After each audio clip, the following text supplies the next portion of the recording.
Gimana kabarnya hari ini? Baik, Ibu. Masih semangat untuk belajar? Masih, Ibu. Bagus deh kalau masih semangat. Nah, jadi sebelum kita mulai pembelajaran kita hari ini, alangkah baiknya kita berdoa terlebih dahulu ya. Berdoa dimulai. Berdoa selesai. Oke, sekarang Ibu absen dulu ya. Yang pertama dia. Hadir, Ibu.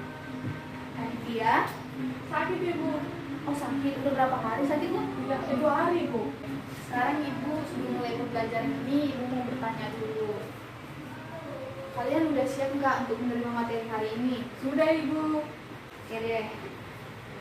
Nah, jadi Ibu mau kasih tunjuk gambar dulu nih, kasih lihat gambar. Nah, dari gambar yang kalian lihat ini, ada yang udah tahu belum kita akan memulai pembelajaran apa hari ini, materinya apa? Sudah, Ibu. Ya, apa tuh? Saya, Ibu. Silakan.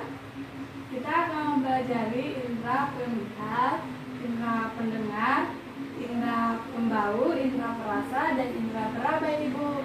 Ya, benar sekali. Jadi hari ini kita akan mempelajari mengenai alat indera pada manusia. Di mana alat indera pada manusia ini selalu kita gunakan dan selalu kita gunakan pada kehidupan kita sehari-hari. Contohnya itu mata, kemudian ada hidung, ada telinga, ada lidah, dan kemudian ada kulit. Itu kita gunakan setiap hari, bukan? Iya, Ibu. Ya, jadi nah, tujuan kita untuk mempelajari materi hari ini yang pertama yaitu supaya kita mengetahui apa aja sih alat indera pada tubuh manusia. Kemudian supaya juga kita mengetahui bagaimana cara merawat kesehatan indera pada tubuh kita. Jadi begitu ya. Oke, sekarang kita lanjut pada materi kita ya. Jadi yang pertama itu ada indera penglihatan. Indera penglihatan tadi apa coba? Mata, Ibu. Ya, benar sekali. Jadi pada indera penglihatan kita dapat lihat ya. Ini kelihatan nggak gambarnya? Kelihatan, Ibu. Nah, jadi pada indera mata ini terdapat bagian-bagian. Bagian yang pertama itu ada kornea. Nah, ini bagian korneanya. Di mana bagian kornea ini berfungsi untuk meneruskan cahaya yang masuk ke dalam mata. Selanjutnya, pada bagian mata ini ada iris. Kelihatan nggak? Kelihatan, Ibu. Pada bagian iris ini merupakan selaput pelangi yang letaknya di belakang kornea. Jadi letaknya iris, ingat ya, letaknya iris itu di belakang kornea mata. Selanjutnya ada pupil. Ini pupil. Lihat? Bisa, Ibu. Nah, bagian pupil ini berfungsi untuk mengatur banyaknya cahaya yang masuk ke dalam mata. Selanjutnya pada bagian mata ini juga ada lensa. Nah, ini bagian lensa. Nah, bagian lensa ini berfungsi untuk memfokuskan cahaya agar masuk ke dalam mata yang jatuhnya tepat pada retina. Makanya kita bisa melihat benda dengan jelas itu karena adanya lensa pada mata kita. Nah, selanjutnya ada bagian otot mata. Nah, otot mata kita ini berfungsi untuk menggerakkan bola mata kita. Makanya kita bisa melihat ke kanan, ke kiri, ke atas, ke bawah. Itu kan bola mata kita bergerak tuh. Itu karena adanya otot mata kita. Dapat dipahami? Bisa, Ibu. Oke, kita lanjut ke bagian selanjutnya ya, indera selanjutnya. Nah, selanjutnya ada indera pendengaran. Coba tadi indera pendengaran itu contohnya apa? Telinga, Ibu. Ya, benar sekali. Nah, jadi pada indera pendengaran ini, pada telinga kita ini, ada bagian telinga bagian luar, kemudian nih telinga bagian luar itu ini. Ini telinga bagian luar, kemudian ada telinga bagian tengah, nih, dan kemudian ada telinga bagian dalam. Iya. Nah, di telinga bagian luar ini terdapat daun telinga. Nah, fungsi telinga bagian luar ini nanti yang akan membuat suara masuk ke dalam, dan kemudian nanti pada masuk ke bagian telinga bagian tengah, dan kemudian nanti lanjut ke bagian telinga yang dalam. Oke, selanjutnya kita masuk ke indera pengecap. Indera pengecap itu lidah ya. Nah, gambarnya dapat dilihat? Dapat, Ibu. Nah, Jadi pada bagian lidah yang terlihat kasar itu disebut dengan papila.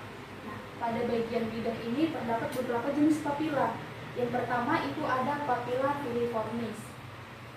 Nah, papila filiformis ini, papila tersebut banyak pada bagian depan lidah. Bagian depan ini yang punya cak rasa manis ini. Nah, disitulah terdapat papila filiformis. Nah, selanjutnya yang kedua itu ada papila filiformis. Papila filiformis ini, nah letaknya itu pada bagian depan lidah dan sisi lidah. Pada bagian depan lidah dan pada bagian sisi lidah. Selanjutnya yang ketiga itu ada papila circumvallata, di mana papila circumvallata ini terdapat pada bagian pangkal lidah. Coba dilihat pada bagian gambar. Jadi kalau bagian depan lidah kita ini itu yang dapat merasakan rasa manis. Kemudian pada bagian ini, lidah bagian inilah yang dapat merasakan asam, dan lidah bagian ini yang warna kuning ini yang dapat merasakan asin, dan pada bagian pangkalnya ini yang dapat merasakan pahit. Bisa diingat? Bisa Ibu. Bagian-bagian lidah yang dapat merasakan berbagai rasa. Coba yang bagian lidah bagian depan itu dapat merasakan apa? Asam dan asin. Ya, benar sekali. Jadi itu ya fungsinya masing-masing. Selanjutnya kita masuk ke indera pembau. Indera pembau apa tadi coba? Hidung Ibu. Ya, indera pembau itu hidung.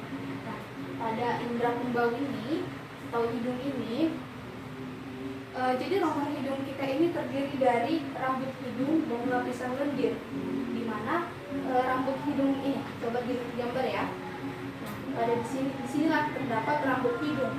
Nah, rambut hidungnya ini berfungsi untuk menyaring udara yang dihirup. Jadi udara yang kita hirup itu nggak langsung masuk aja, tapi disaring dulu oleh rambut hidung tadi. Dan selanjutnya ada lapisan lendir. Nah, lapisan lendir ini sebagai pelembab supaya hidung kita tetap lembab, karena kalau kering kan tidak bagus. Jadi yang bagus itu harus lembab hidungnya. Bisa diingat? Bisa Ibu. Oke, selanjutnya kita ke indera praba, ya. Jadi indera praba itu apa? Coba. Kulit Ibu. Ya, kulit. Jadi pada kulit kita ini terdapat dua lapisan. Yang pertama, silahkan lihat ya. Yang pertama ada lapisan epidermis dan lapisan dermis. Nih, bisa dilihat kan? Nah, lapisan epidermisnya ini itu lapisan luar yang terus berganti. Ini lapisan ini tipis dan tidak mempunyai pembuluh darah ataupun sel saraf. Selanjutnya ada lapisan dermis. Nah, lapisan dermis ini letaknya di bawah epidermis. Jadi di bawah epidermis itu ada dermis, di mana lapisan ini terdiri dari sel-sel yang longgar dengan letak yang berjauhan dan mengandung pembuluh darah. Tadi kalau lapisan epidermis tidak mengandung pembuluh darah, tapi kalau lapisan dermis itu mengandung pembuluh darah. Oke, bisa dipahami? Ya, bagus. Oke, selanjutnya kalau kita masuk ke bagian cara merawat ya. Ada yang tahu nggak bagaimana sih merawat kesehatan mata, alat indera mata kita ini? Ada yang tahu? Saya Ibu. Ya, silakan dia. Kita memeriksa mata setiap 12 bulan Ibu. 12 kali bulan misalnya Ibu. Oke, benar. Jadi jawabannya itu kita untuk menjaga kesehatan mata kita harus rajin memeriksa mata kita setiap sekali dalam 12 bulan ya, Ibu. 12 bulan. Kemudian juga kita bisa menghindari penggunaan cahaya yang berlebihan. Jadi cahaya yang Dari HP juga ya Ibu. ya boleh dari HP, tapi tidak boleh berlebihan. Nah, kalau pada HP ini kan ada tuh pengaturannya. Iya Ibu. Tuh. Nah, selanjutnya cara yang ketiga untuk merawat kesehatan mata itu memberi nutrisi untuk mata. Contohnya, kita rajin mengkonsumsi sayur-sayuran yang mengandung vitamin A. Siapa yang tahu contoh sayuran yang mengandung vitamin A? Wortel Ibu. Ya, benar, wortel. Jadi wortel itu sangat bagus untuk kesehatan mata kita. Oke, selanjutnya kita ke bagian indera pendengar. Jadi kita tidak terlalu dianjurkan ya untuk terlalu sering mengorek telinga kita karena itu bisa berbahaya, bisa menyebabkan luka juga kalau terlalu dalam. Jadi cara merawatnya itu ya, yang pertama kita tidak boleh terlalu sering mengorek telinga kita. Kemudian juga kita jauhkan telinga kita dari suara-suara keras. Misalnya kita nggak boleh terlalu sering menggunakan earphone karena itu dapat merusak gendang telinga kita nantinya. Selanjutnya kita harus menjaga telinga kita ini selalu kering gitu kan, nggak boleh lembab. Karena nanti kalau telinga kita ini lembab, dia bisa nanti bisa terdapat jamur di dalamnya. Kan itu bisa bahaya nantinya. Nah selanjutnya indera pembau. Cara merawat indera pembau ini, yang pertama yang bisa kita lakukan itu rajin membersihkan hidung kita. Karena kan setiap hari kita beraktivitas, banyak udara-udara, polusi-polusi yang masuk ke dalam hidung. Itu kan kotor, jadi kita bersihkan dengan rajin gitu kan. Dibersihkan dengan apa ya, Bu? Juga.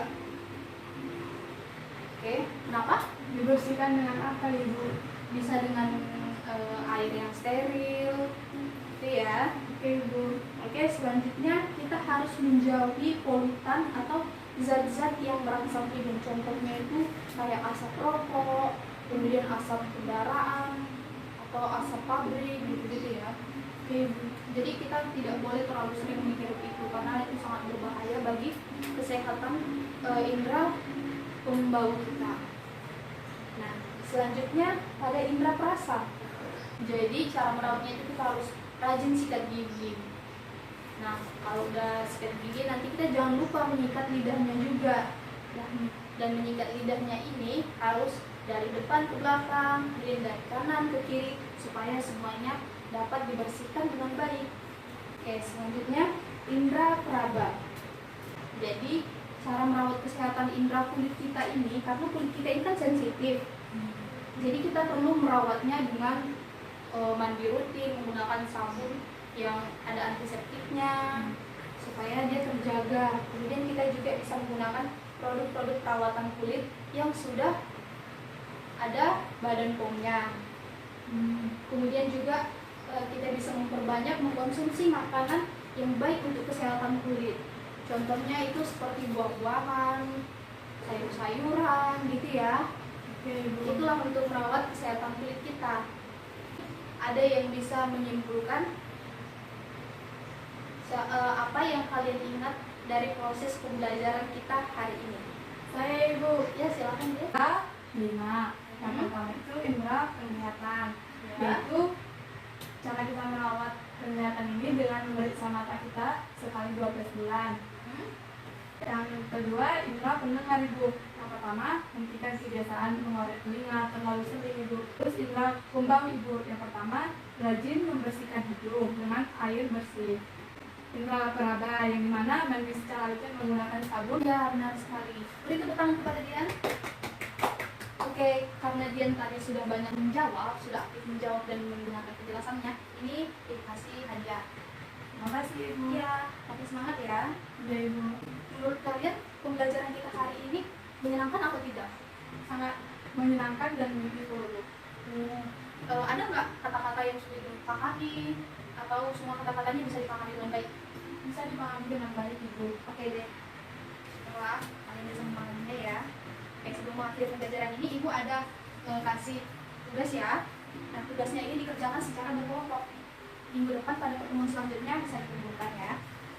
Ini tugasnya dikerjakan ya. Terima kasih, Bu. Jadi hari ini pembelajaran kita sudah selesai ya.